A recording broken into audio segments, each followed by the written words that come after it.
Labą dieną, bičiuliai. Su jumis YouTube kanalas Modestas žuvauja. Ir vėl Nemunas. Tai kažkaip mekšrų jau, nesinori. Kimba tie mekšrai iki dabar dar puikiai pas mus čia. Ir dabar bandysim šapalo.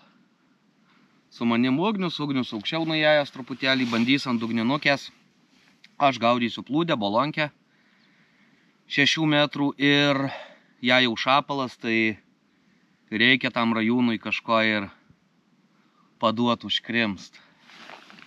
Tai ką darysim? Turiu mano ir bendro kūrinio su VDE kilogramas karpis upė, truputėlį stambių VDE peletukių ir batonas. Batoną jaukinimui iš tikrųjų perku arba kur lieka pasilieku po žvejybos ten kažkiek tai, arba tiesiog ten kažkokį akcinį. Labai nesureikšminu to, kad tiesiog jis realiai, kada jaukini, tai jisai kuo toks būna pabuvęs ilgiau, tuo jisai būna geresnis, jisai toks kietesnis, pabrinksta daugiau tų tokių detalių būna ir taip aš jaukinu. Batoną truputėlį taip patrinsim, aš jį užmerksiu, kad pabrinktų. Po to parodysiu, ką aš darau. Tai dabar einam pasisemiam truputėlį vandens.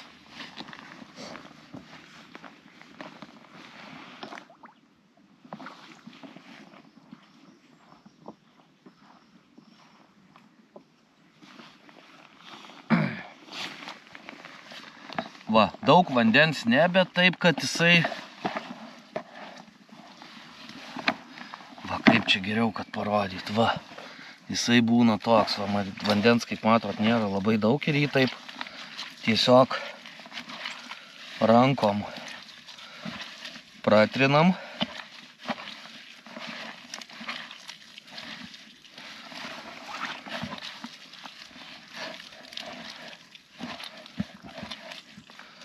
Nėra blogai, kad ten ir bus tokių didesnių truputėlį dalių. Jauko daug iš tikrųjų nemaišysiu, va tiesiog šitą vieną sumečiau batoną. Reikia, kad jisai apie 5-10 minučių, tegul jisai ramiai pastovi ir tada parodysiu, ką darau toliau. Galima iš tikrųjų ir supilti jau dabar tas ir peletukės. Truputėlį toks kvapas nėra labai malonus, čia link fišmylo toks, bet tai nėra blogai, tegul jos truputėlį įsigeria vandens. Ir va, dabar tokia va, kaip matot, va, košė. Ir pamatysit, ką darysiu vėliau. Lai pastovi 50 minučių.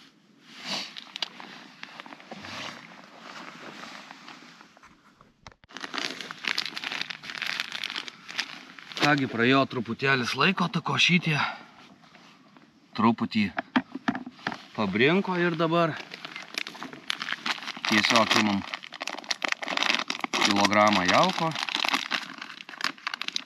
Karpis upė. Gardžiai kvepia. Ir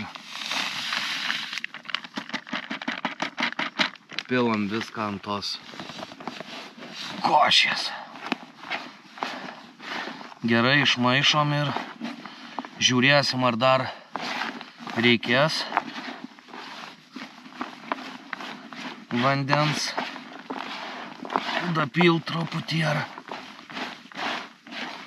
pakaks.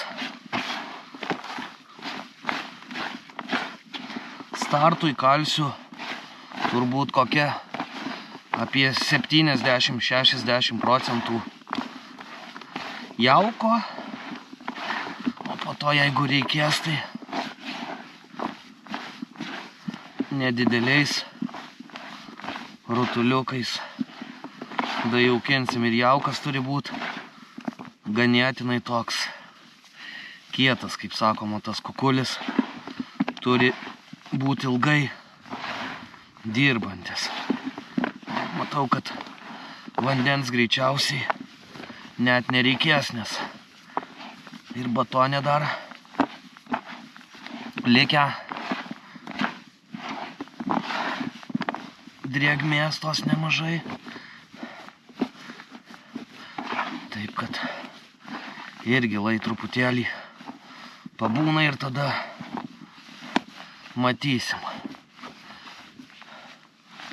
Va, koks gaunasi toks kieta masė, kad po truputėlį jinai irtų.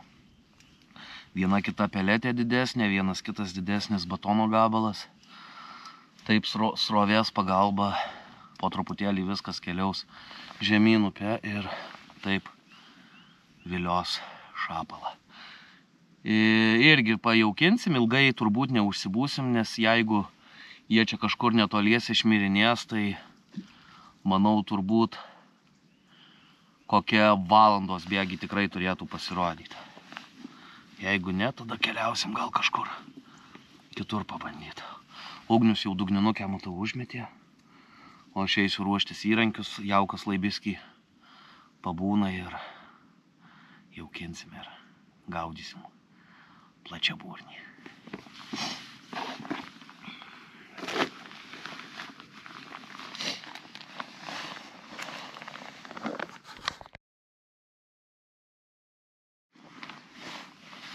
Jaukas gatavas, kukuliai tokie ganėtinai, kaip jau ir minėjau, stipriai suspausti. 1, 2, 3, 4, 5, 6, 7 šausiu tokius apelsino dydžio rutulius į vandenį ir truputėlį palaukę pradėsim gaudyti. Nesistengsiu taip mesti į vieną vietą, kada, tarkim, ten toks būna taškinis daugiau gaudymas čia. Kada aš gaudau šapalą, leidžiu ganėtinai toli. Tai ir toks, galima pasakyti, toks padrikas tas jaukinimas bus. Nu, ne visai padrikas, ten mesiu, o ties savim ir truputėlį žemiau savęs. Žemiau tai reiškiasi, kad truputėlį pasroviui savęs. Tai sumetam kukulius.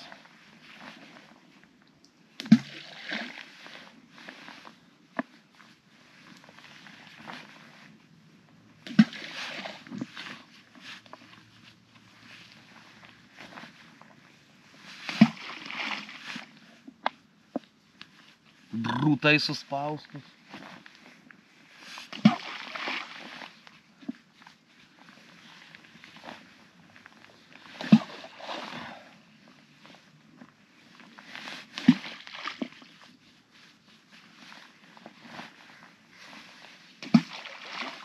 Jauko dar truputį liko ir lauksim šapalyno. Ugnius ant dugninukės, aš plūdinukę, plūdė.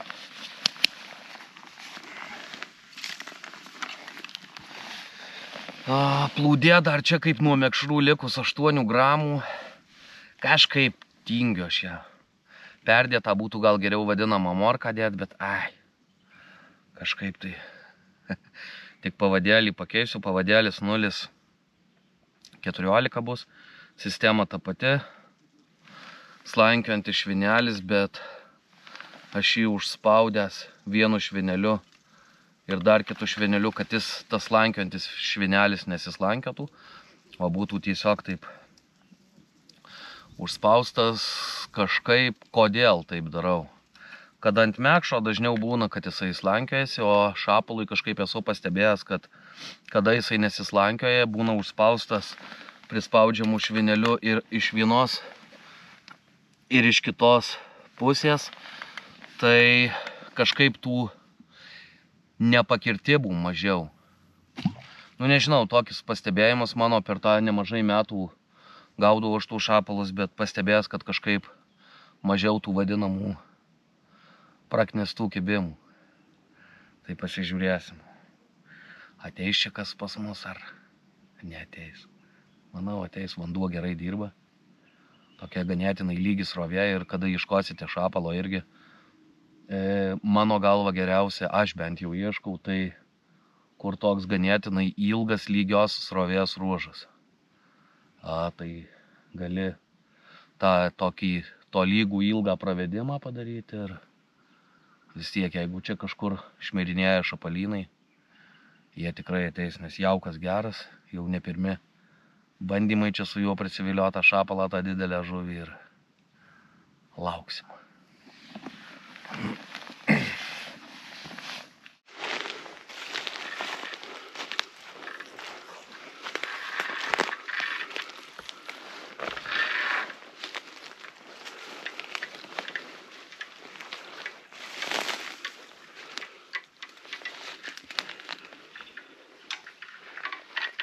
Nu va, paėjau truputėlį žemiau.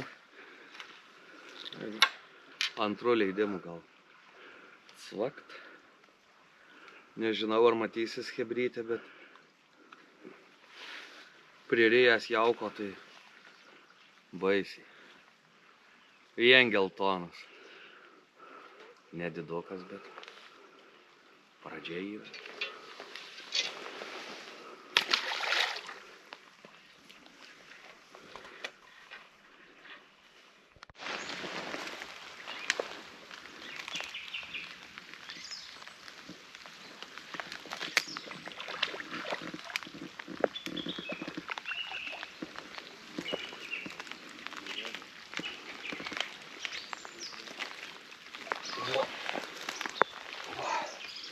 Jau čia nevlogas šapalinskas.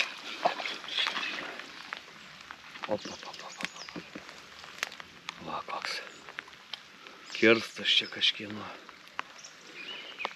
Nubaik mažutį, nusiramink, papozuojam ir keliausi namo čia. Kokia bičiulis?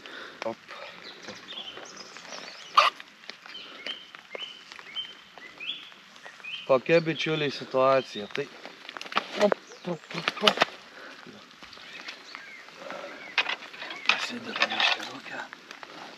kokia bičiuliai situacija, tai pagaudėm toj vieteliai, kur buvom.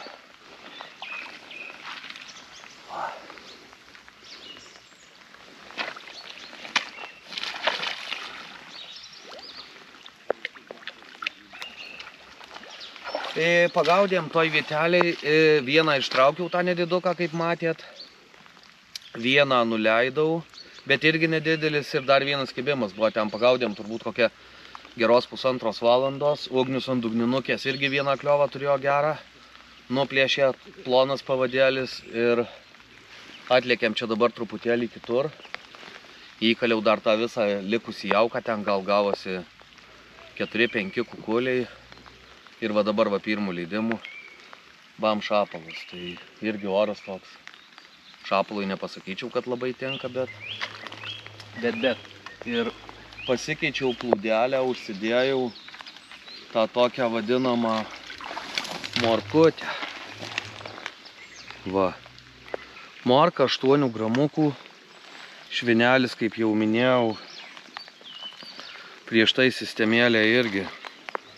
Suktukas, dvigubas ir 2 prispaudžiami švinukai tam, kad nesislankiotų tas švinelis. Ir kaip pasirinkti tą vietelę ant šapalo, iš tikrųjų net truputėlį tai net gaila pasidaro tų žmonių, kai pasižiūri, kaip ten Kauno mariose tuos kelis plakiukus pagavę ten kažkokį karšiuką su tų fiderių hebrytę.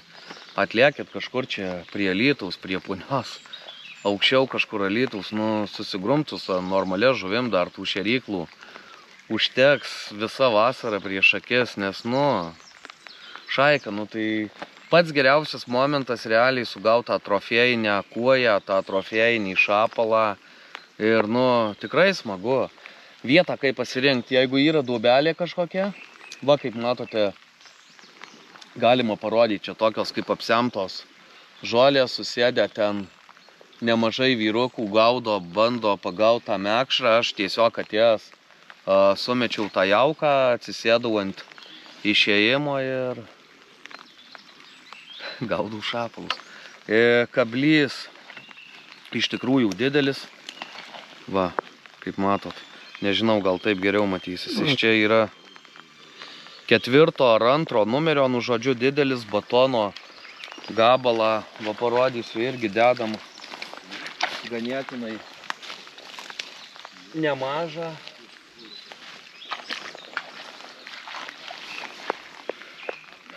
Batonas irgi dedamas, jeigu dar kažkas nematėte, tai praeitose laidose, pernai, užpernai turbūt aš rodęs. Va, tiesiog taip užspaudžiam ir taip viliojam šapalinską.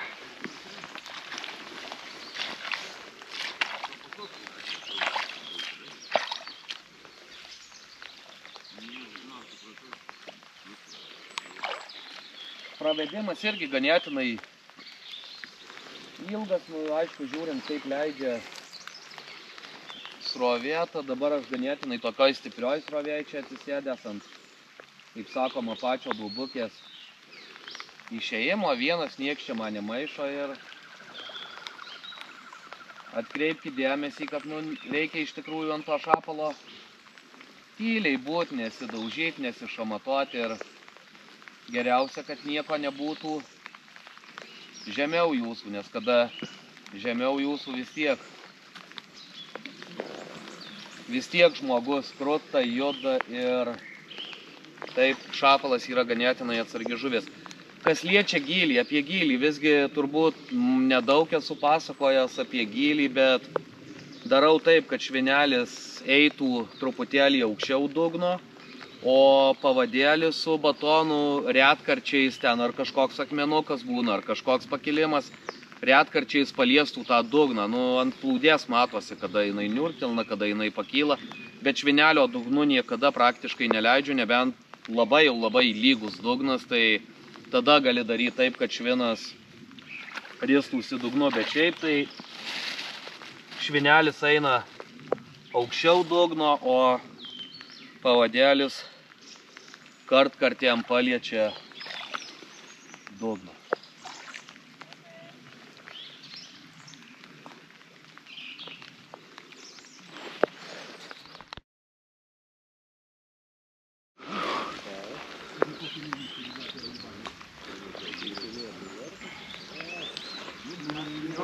Kągi, bičiuliai, lietus taip kaip ir įsismarkavo, jau nėra malonu žuvauti iš tikrųjų. O dabar dar diena, o jau atrodo kaip vakaras. Ir visgi, kas liečia šapalą, dar truputėlį gal anksto. Vieną kitą galima pagauti, aišku, kaip matėt, bet kada, aišku, būna teisingas pajaukinimas, teisingas pravedimas. Galima suvilioti tą šapalyną. Vieną kitą, bet dar truputėlį trūksta. Reikia tos truputį, kad pakristų vanduo, truputėlį šilumo. Ir tikrai bus daug tų šapalų. Taigi tiek, draugai, šį kartą ir su jumis buvo YouTube kanalas Modestas žvauja.